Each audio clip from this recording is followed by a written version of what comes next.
Hey, what's going on, guys? Realm Gaming here, back into the video. Today's episode, we're taking a look at Arms Warrior for Mythic Plus.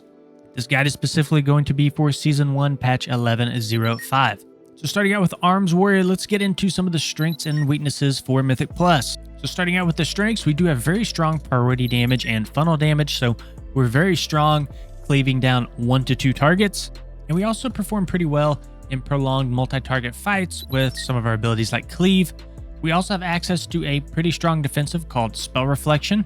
So this is a great tool for reflecting magic damage, and this can also just reduce the overall magic damage taken even if you do have a spell that can't be reflected.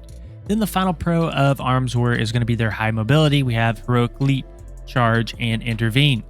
And this is going to be very key to your uptime, and this is what separates a good warrior from a great warrior, is how they're able to use their mobility efficiently to get back in combat to do more damage. Now, going into the weaknesses, we do have some limited burst AoE, so it does take some time to get that damage ramped up. So charging in, getting your rend up, getting your deep wounds up, and getting those bleeds ticking does take, unfortunately, a little bit of setup time. And then the final weakness is their lack of immunities or cheat deaths, so we are very vulnerable to one-shot mechanics. Moving on to some of our general utility in Mythic Plus, we do bring Battle Shout, so we're very good with physical damage comps, so grants 5% damage buff to all melee classes and hunters. So pretty nice to run, Arms Warrior is something like Mystic Touch with a monk, because you can kind of double dip in that physical damage buff. Bring Rallying Cry, group-wide health boost. Pummel, which is our interrupt. We bring some various stuns such as Stormbolt and Shockwave. Spell Reflection, like we already talked about.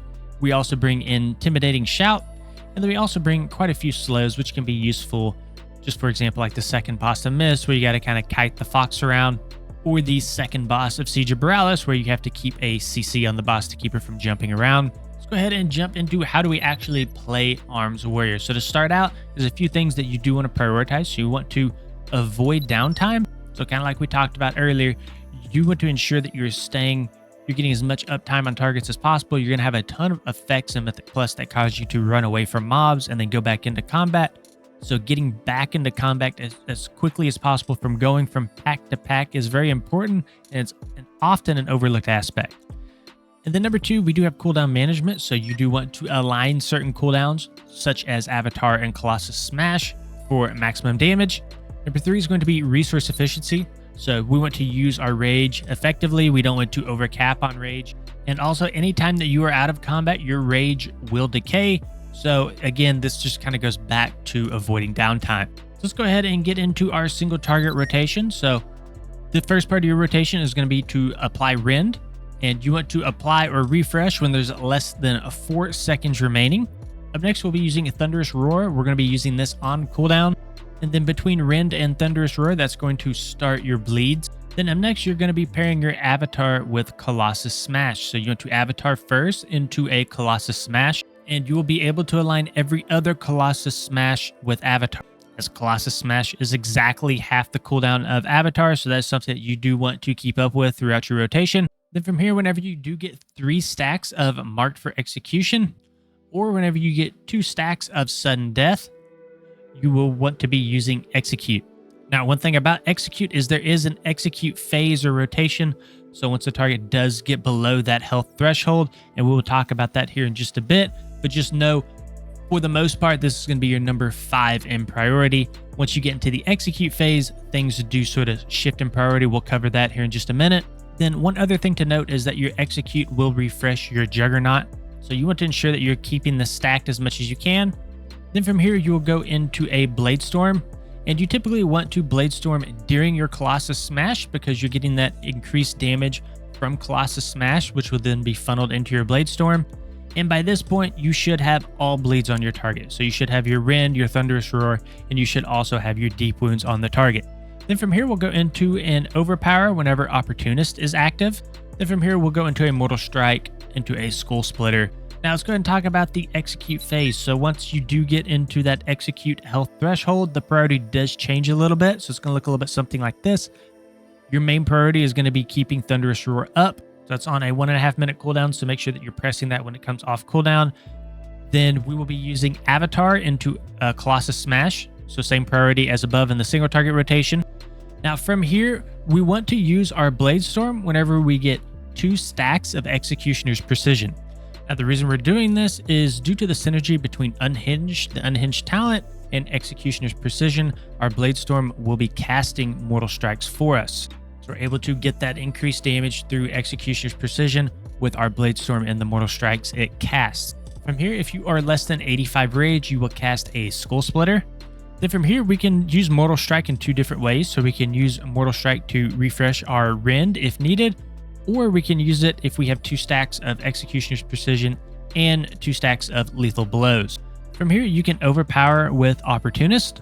And then after all that's said and done, then you can go into your Execute spam. And once you do run out of rage, you can fall back onto an overpower. All right, now let's talk a little bit about our AoE rotation, as things do get changed up quite a bit in AoE scenarios. So we do have the introduction of our Thunderclap, Sweeping Strikes, and our Cleave.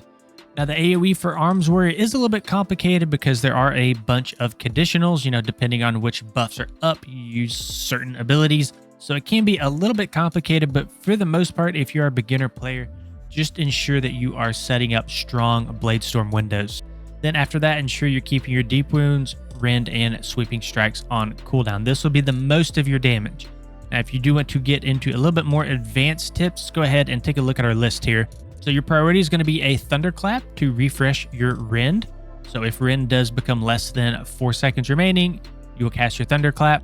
From here, we can go into Sweeping Strikes, and it's very important to use this before you start getting into the core of your rotation, because this is going to turn your single target damaging abilities into a cleave, or basically you're hitting 1 additional target for 75% additional damage. Now from here, we'll Thunderous Roar into a Avatar, and then you'll go into a Skull Splitter. So you went to Skull Splitter here so that we can make use of that Sweeping Strikes on multiple targets, and then you will go into your typical Colossus Smash being paired with Avatar, and then we can get our Cleave out to get Deep Wounds on all of our targets. So now you should have all your bleeds set up at this point in your rotation.